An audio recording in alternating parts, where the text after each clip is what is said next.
ചരിത്രത്തിൽ കാണാം. ബഹുമാനപ്പെട്ട അബൂ സക്കരിയ റളിയല്ലാഹു അൻഹു മഹാനവറുകളുടെ അടുക്കലേക്ക് സാക്ഷാൽ ഇബ്ലീസ് മരിക്കുന്ന സമയത്ത് വരിക. അബൂ സക്കരിയ തങ്ങൾക്ക് മഹാനവറുകളുടെ ഒരു കൂട്ടുകാരൻ ചൊല്ലിക്കൊടുത്തു, ലാ ഇലാഹ ഇല്ലല്ലാഹ്. നിങ്ങൾ ചൊല്ലുക തഹ്ലീൽ ചൊല്ലിക്കോളൂ. മരിക്കാൻ കിടക്കുന്ന ആള് രോഗം കാണുക എന്നത് വലിയ പുണ്യമുള്ള ഇബാദത്താണ്. രോഗം കാണാൻ പോയപ്പോൾ രോഗിയുടെ അവസ്ഥ കുറച്ച് സീരിയസ് ആണെങ്കിൽ അവിടെ ഇടപെടേണ്ടതുണ്ട്. കാര്യമായ പ്രശ്നങ്ങളൊന്നും കാണുന്നില്ലെങ്കിൽ രോഗിയുടെ അടുക്കൽ പോയി പെട്ടെന്നങ്ങ് മന്ത്രിച്ച് ആള് അവിടുന്ന് പോകണം എന്നാണ് നിയമം.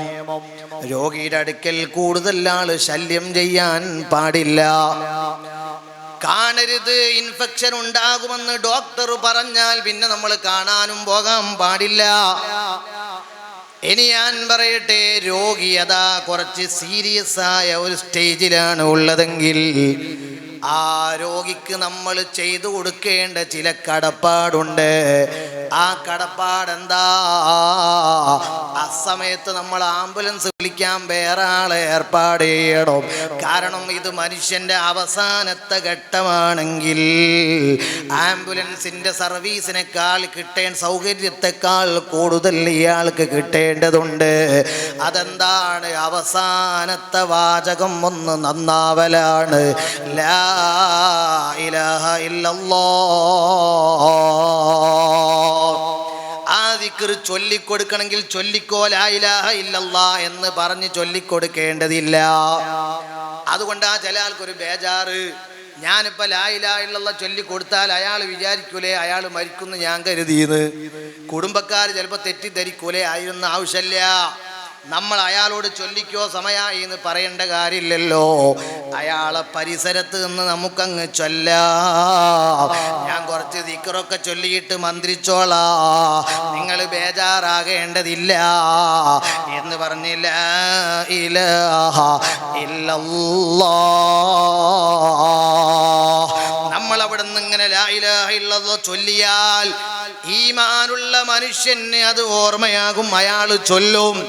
അയാൾ ഒറ്റത്തവണ ചൊല്ലിയാലോ പിന്നെ അയാളെ കൊണ്ട് സംസാരിപ്പിക്കാൻ പാടില്ല. അതാണ് നമ്മൾ രോഗികളോട് അതുപോലെ മയ്യത്തിനോടൊക്കെ കാണിക്കേണ്ട ചില ബാധ്യതകളുണ്ട്, ചില കടപ്പാടുണ്ട്.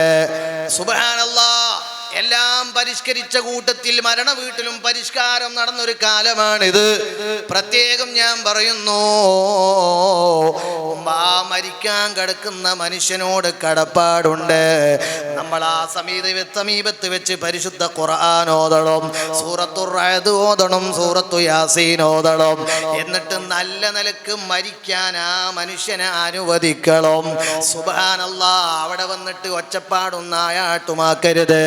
അവിടെ വന്ന് കരഞ്ഞ് അയാളെ ടെൻഷൻ അടിപ്പിക്കരുത്. അയാൾ അവസാന ഘട്ടമാണെന്ന് ഏകദേശ ധാരണയായാൽ നല്ല നിലക്കൊന്നും മരിച്ചോട്ടെ എന്ന് കരുതാൻ നമുക്ക് വല്ല ചെലവുമുണ്ടോ?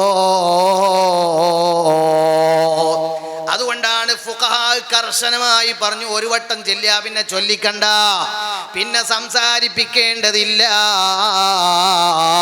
പിന്നെ സംസാരിപ്പിച്ചാൽ നമ്മൾ തന്നെയാണ് ഉത്തരവാദി. വളരെ ഗൗരവത്തോടെ നമ്മൾ ആലോചിക്കേണ്ടതാണ്. കൂട്ടത്തിൽ ഒരു കാര്യം കൂടെ ഞാൻ പറയാണ്, ഞാനതാ ഉദ്ദേശിച്ചതല്ല, ഇപ്പോൾ ഓർമ്മയായതാണ്. മരിച്ചു കഴിഞ്ഞാലും മയ്യത്തിനോട് ബാധ്യതയുണ്ട്. അതിൽപ്പെട്ട ഒരു ബാധ്യത മയ്യത്ത് കൂടുതൽ വൈകാതെ എടുക്കലാണ്. രണ്ടാമത്തെ ഒരു ബാധ്യത മയ്യത്ത് കാരണം ഹറാം നടക്കാതിരിക്കലാണ്. പറഞ്ഞത് മനസ്സിലായോ? മയ്യത്ത് കാരണം ഹറാം പുരയിൽ നടക്കാതിരിക്കലാണ്. മയ്യത്തിനെ കടത്തിയിട്ട് കാണേണ്ടവർക്കൊക്കെ കാണാമെന്ന് കാരണവർ അതാ ഒരു അനൗൺസ്മെന്റ് നടത്തുമ്പോ, എൻ്റെ പ്രിയപ്പെട്ടവരെ, ജീവിതകാലത്ത് അയാളെ കാണാനും തൊടാനും ആർക്കൊക്കെ അനുവദനീയമാണോ അവർക്കേ മരിച്ചാലും കാണാൻ അനുവാദമുള്ളൂ. അയാൾക്ക് മരിച്ചാലും തൊടാൻ അനുവാദമുള്ളൂ. മരിച്ചു കഴിഞ്ഞാൽ നമ്മുടെ നിയമം മാറിയിട്ടില്ല. അതുകൊണ്ട് മരിച്ച മയ്യത്തിനെ വെറുതെ പോയി കണ്ടിട്ട് ആ മയ്യത്തിന്റെ വകയിൽ ഒരു ഹറാം ആ വീട്ടിൽ ചെയ്യരുത് എന്ന് മാന്യ മുഅ്മിനീങ്ങളോട് ഞാൻ ഓർമ്മപ്പെടുത്തുകയാണ്. മരണ വീട്ടിൽ ചിലപ്പോൾ അതൊന്നും വയലു പറഞ്ഞു ഒച്ചപ്പാടുണ്ടാക്കാൻ പറ്റൂല. സാഹചര്യം ചിലപ്പോ അനുകൂലമാക്കൂല, പറഞ്ഞാ തന്നെ ചിലപ്പോ കേൾക്കൂല. അപ്പ ആ പറഞ്ഞ ഇൽമ ഒരു ഇഷ്യൂ ആയി മാറുകയാണ്. അതുകൊണ്ട് തൽക്കാലം ഉത്തരവാദിത്തപ്പെട്ടവര് പിൻവലിയാണ്. ഞാൻ പ്രത്യേകം പറയട്ടെ, മരിച്ചവരോടെങ്കിലും നമ്മൾ ക്രൂരതകൾ നിർത്തണം, ഹറാമായ ആ പ്രവർത്തനം നിർത്തണം. ഏതാ എന്റെ ഉമ്മാന്റെ മയ്യത്ത് എന്റെ ഇന്റിമേറ്റ് ഫ്രണ്ടിന് കാണാൻ പറ്റൂല, എന്റെ കൂടെ ജോലി ചെയ്യുന്ന ഉസ്താദ് ആലിമായാലും കാണാൻ പറ്റൂല. ഇത് ലോകത്ത് എല്ലാവർക്കുമുള്ള നിയമമാണ്. ഞാൻ കുറച്ചു മുമ്പ് ഒരു മരണ വീട്ടിൽ പോയപ്പോ ആ മരിച്ച ഉമ്മയ്ക്ക് നന്നായി അറിയുന്ന നല്ല തറവാടിയായ ആലിമീങ്ങളെ കുടുംബത്തിൽ ജനിച്ച ഒരു ഉമ്മയാണ്. ആ ഉമ്മാന്റെ മൂന്നാമത്തെ മകൻ കൊണ്ടുവരുന്നത് അവന്റെ കൂട്ടുകാരെയാ. ആർക്ക് തടയാൻ പറ്റും മുസ്ലിമീങ്ങളെ? ആർക്ക് തടയാൻ പറ്റും മോമിനീങ്ങളെ? നമ്മൾ സ്വന്തം മകനാണ് ഉമ്മാന്റെ മയ്യത്ത് കാണിച്ചു കൊടുക്കുന്നത്. അവന്റെ അതോറിറ്റി മറ്റുള്ളവർക്കില്ലല്ലോ, അവിടെ വയല് പറഞ്ഞിട്ട് ഫലിക്കില്ലല്ലോ. കൂട്ടുകാരെ ജമാഅത്തായി കൊണ്ടുവരികയാണ് ഉമ്മാന്റെ മയ്യത്ത് കാണാൻ. ഇത്തരം പച്ച ഹറാമുകൾ നമ്മുടെ നാട്ടിൽ അൽഹംദുലില്ലാഹ് ഇവിടെ ഞാൻ അത് കണ്ടില്ല എന്നാണ് എൻ്റെ നിഗമനം. അങ്ങനെ ഇല്ലാതിരിക്കട്ടെ, മയ്യത്തിനെങ്കിലും വെറുതെ അങ്ങ് വിട്ടുകൊടുത്തേക്കണം. ഇനി ഞാൻ ഒന്നുകൂടെ പറയട്ടെ ഉമ്മമാരെ, ആ മരണത്തിന്റെ സമയത്തുള്ള രംഗമാണ് ഞാൻ പറയുന്നത്.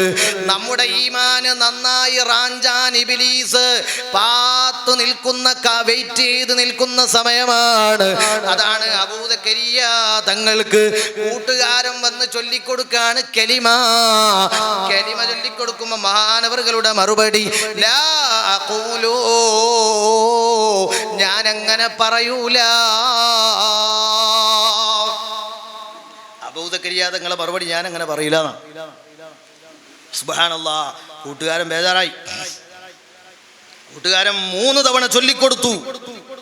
3 തവണ ചൊല്ലിക്കൊടുത്തപ്പോഴും ലാ അഖൂലു, ഞാനങ്ങനെ പറയൂല.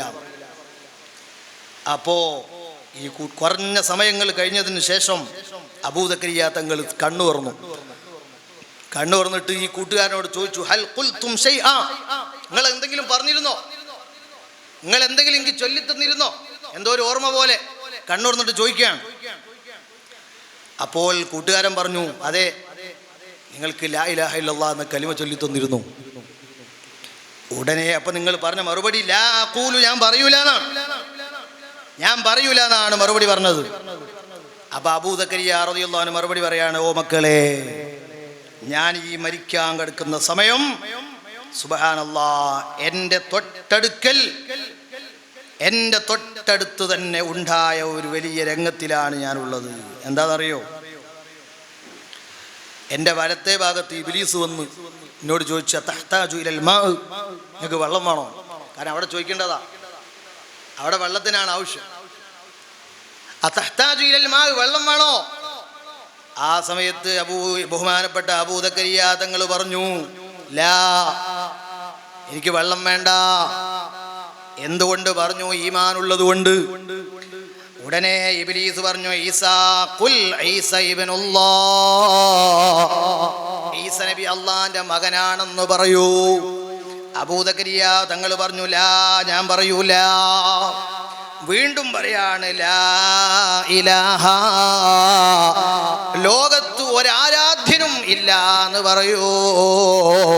ലാ എന്ന് പറഞ്ഞാൽ അതിന്റെ അർത്ഥം ലാ, ഇല്ലേ ഇല്ല. ഇലാഹ, ആരാധനക്കർഹൻ ഇല്ലേ ഇല്ല. ഇതല്ലേ നമ്മുടെ പ്രഖ്യാപനം. പക്ഷേ നമ്മൾ ഉടനെ പറയും ഇല്ലല്ലാഹ്, അല്ലാഹ് അല്ലാതെ വേറെ ആരാധ്യനില്ല. ഇബ്ലീസ് ഇയാളോട് പറയാണ്, ലാ ഇലാഹ, ഒരു ആരാധ്യനും ഇല്ലെന്ന് പറയൂ. അപ്പൊ അബൂ സക്കരിയ തങ്ങൾ പറഞ്ഞു, ഞാൻ പറഞ്ഞു ലാ ഖൂലു, ഞാനങ്ങനെ പറയൂല. 3 ഘട്ടങ്ങളിലും പരാജയമാണെന്ന് തിരിച്ചറിഞ്ഞ ഇബ്ലീസ് വെള്ളത്തിന്റെ പാത്രം നിലത്തെറിഞ്ഞ് ഇബ്ലീസ് പിന്തിരിഞ്ഞോടുകയാ. അപ്പോൾ ഞാൻ അവനോട് പറഞ്ഞ മറുപടിയാണ് അഷ്ഹദു അല്ലാ ഇലാഹ ഇല്ലല്ലാഹ് വ അഷ്ഹദു അന്ന മുഹമ്മദൻ അബ്ദുഹു വ റസൂലുഹു. ആ മറുപടിയും കേട്ട് ഇബ്ലീസ് അങ്ങ് ഓടിയതാണ്. അപ്പം നിങ്ങൾ ലാ ഇലാഹ ഇല്ലല്ലാഹ് ചൊല്ലിത്തന്നപ്പോ ഞാൻ പറയൂലെന്ന് പറഞ്ഞത് നിങ്ങളോടല്ല, ഇബ്ലീസ് എൻ്റെ അടുക്കൽ സംസാരിക്കുന്നുണ്ടായിരുന്നു. അതുകൊണ്ട് ഞാൻ അവനോടുള്ള പ്രതികരണമാ. അബൂ സക്കരിയ എന്ന വലിയ മഹാന്റെ അടുക്കൽ വരെ ഇബ്ലീസ് ശല്യം ചെയ്യാൻ വന്നിട്ടുണ്ടെങ്കിൽ അമലില്ലാത്ത നമ്മളടുക്കൽ, ഈമാനില്ലാത്ത നമ്മളടുക്കൽ, ഇൽമില്ലാത്ത നമ്മളടുക്കൽ ഇബ്ലീസ് വന്നാൽ പിടിച്ചു നിൽക്കാൻ എനിക്ക് കഴിയുമോ? പിടിച്ചു നിൽക്കാൻ എനിക്ക് കഴിയുമോ? 1000 തവണ നമ്മൾ ചോദിക്കേണ്ട ചോദ്യമാണ്. ആ ഇബ്ലീസിന്റെ ശർറിൽ നിന്ന് നമ്മളെ രക്ഷപ്പെടുത്താൻ ഒരാൾക്കും കഴിയില്ല. കാരണം ഇബ്ലീസ് വന്നത് കാണാൻ കഴിയില്ലല്ലോ, നമ്മളാണ് അത് അനുഭവിക്കാനുള്ളത്. അല്ലാഹു ആഖിബത്ത് നന്നാക്കി തരട്ടെ. മരണത്തിന്റെ വേദന വളരെ കടുപ്പമാണ്. ആ തെങ്ങും മുതലെടുത്തുകൊണ്ടാണ് ഇബ്ലീസ് ഇവിടെ വരുന്നത്. അതുകൊണ്ട് മരണത്തെ നന്നായി പേടിച്ച് ജീവിച്ചേക്കണം.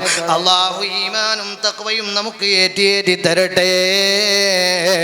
മരണത്തിന്റെ വേദന അത് കൂടുതലാണെന്ന് പറയാൻ ചില ആളുകൾ പറയും, ഞാൻ എത്രയോ വേദനകൾ സഹിച്ചതാണ്, അതുകൊണ്ട് എനിക്കത് നോ പ്രോബ്ലം ആണ്. എന്നാ നിനക്കറിയുമോ, നമ്മളെ ശരീരത്തിൽ എന്തെങ്കിലും പരിക്ക് പറ്റിയാൽ ജീവനുള്ളത് കൊണ്ടാണ് നമുക്ക് വേദനിക്കുന്നത്. നിങ്ങളെ ശരീരത്തിൽ ഏതെങ്കിലും ഒരു ഭാഗം മരവിച്ച സ്ഥലമുണ്ടോ? ആ മരവിച്ചയിടത്ത് നിങ്ങൾക്ക് വേദന അനുഭവപ്പെടുന്നുണ്ടോ? വേദന അനുഭവപ്പെടൂല. കാരണം അവിടുന്ന് ജീവൻ തൽക്കാലം മാറിയിട്ടുണ്ട്. ജീവനുള്ളത് കൊണ്ടാണ് വേദന നമുക്ക് കുറഞ്ഞു പോകുന്നത്. എന്താ കാരണം? നമുക്ക് ശരീരത്തിൽ ഒരു പരിക്ക് പറ്റിയാൽ ശരീരത്തിലെ രക്തവും നീരും മാംസവും എല്ലാം ഈ വേദന വിഭജിച്ചെടുക്കുകയാണ്. അപ്പൊ ആത്മാവിന് വേദന കുറയുകയാ. എന്നാ മരണമെന്ന് പറഞ്ഞാലോ വേദന അനുഭവിക്കുന്നത് ആത്മാവ് മാത്രമാ.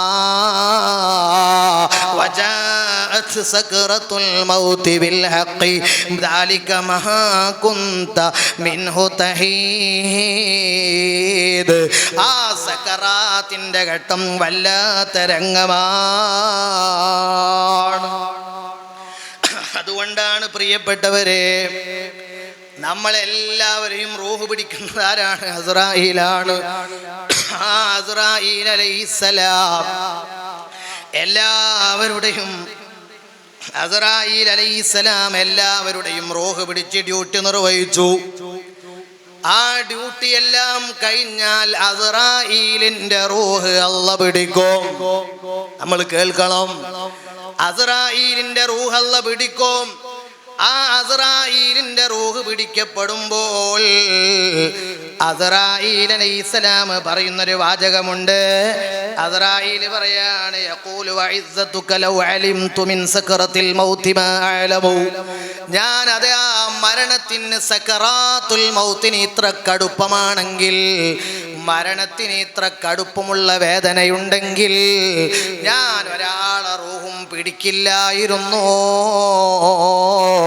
എനിക്ക് അത് അറിയില്ലായിരുന്നു. അതുകൊണ്ട് മരണത്തിന്റെ സമയത്തുള്ള വേദന ചെറുതല്ല. ബഹുമാനപ്പെട്ട അസ്റായീൽ അലൈഹിസ്സലാം ലോകത്തോട് വഫാത്താകുന്നു.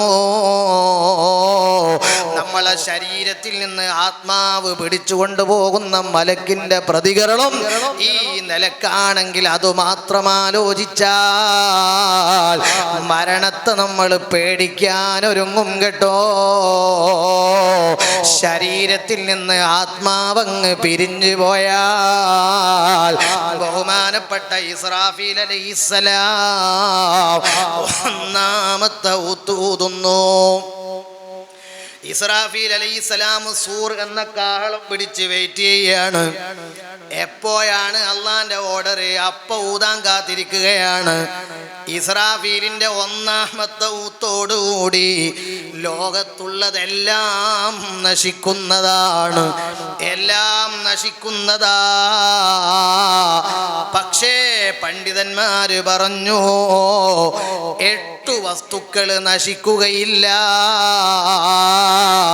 സമാനിയത്തുൻ ഹുക്മുൽ ബഖാഇയ ഉമ്മുഹാ മിനൽ ഖൽഖി വൽ ബാഖൂന ഫി ഹൈസിൽ ലദമി ഹിയൽ അർശു വൽ കുർസിയു നാറുൻ വ ജന്നാ അജബുൻ വ അർവാഹുൻ കദൽ ലൗഹി വൽ ഖലമി. ഈ 8 വസ്തുക്കൾ അതിൽപ്പെട്ടതാണ് നരകം. നേരത്തെ നരകം പടച്ചതാണ്, നേരത്തെ സ്വർഗം പടച്ചതാണ്. അർശുണ്ട്, കുർസുണ്ട്. ഇതൊന്നും ആ ഇസ്രാഫീലിന്റെ ഒന്നാമത്തെ ഊതിൽ നശിക്കൂല. അതിൽപ്പെട്ട നശിക്കാത്ത ഒന്നാണ് അൽ-അർവാ. നമ്മളെ ശരീരത്തിൽ ജീവൻ തരുന്ന ആത്മാക്കള് നശിക്കുകയില്ല. ആത്മാവിന് മരണമില്ല. ആ ആത്മാവാണ് ശിക്ഷിക്കപ്പെടുന്നത്, ആത്മാവാണ് രക്ഷിക്കപ്പെടുന്നത്. അതുകൊണ്ട് ആ ആത്മാവ് ശരീരത്തിൽ നിന്നങ്ങ് പടിയിറങ്ങിപ്പോയി നമ്മളുടെ വീട്ടിലേക്ക് തന്നെ തിരിച്ചു വരുന്നുണ്ട്. ഈ രംഗമൊക്കെ വലിയതാ, കൂടുതൽ പേടിക്കേണ്ട രംഗങ്ങളാണ്. ബഹുമാനപ്പെട്ട അംറു ഇബ്നു ദീനാർ തങ്ങൾ പറയാണ്, മാമിൻ മയ്യിത്തിൻ യമൂതു ഇല്ലാ.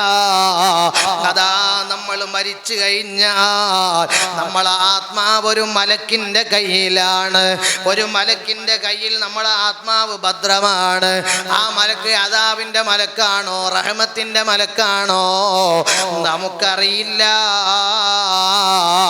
ഇത് പറഞ്ഞിട്ട് മഹാനവറുകൾ പറയാ, എങ്ങനെയാണ് നീ കുളിപ്പിക്കപ്പെടുന്നത്, എങ്ങനെയാണ് നീ കഫം ചെയ്യപ്പെടുന്നത്, എങ്ങനെയാണ് നിന്നെയുമായി നടക്കുന്നത്, ഇതെല്ലാം ആത്മാവ് നോക്കിക്കാണുന്നുണ്ട്. എൻ്റെ മയ്യത്തിന്റെ സമീപത്ത് ആത്മാവ് നിൽപ്പുണ്ട്. ആരെല്ലാമാ കരയുന്നത് ആത്മാവ് കാണുന്നുണ്ട്. ആരെല്ലാമാ കുളിപ്പിക്കുന്നത് ആത്മാവ് കാണുന്നുണ്ട്. ആരെല്ലാമാ മയ്യത്തിന്റെ കൂടെ പോകുന്നത് ആത്മാവ് കാണുന്നുണ്ട്. എന്നിട്ട് ആ ഖബറിന്റെ പരിസരത്ത് വന്ന് ആത്മാവ് അവിടെ അങ്ങിരിക്കുന്നു.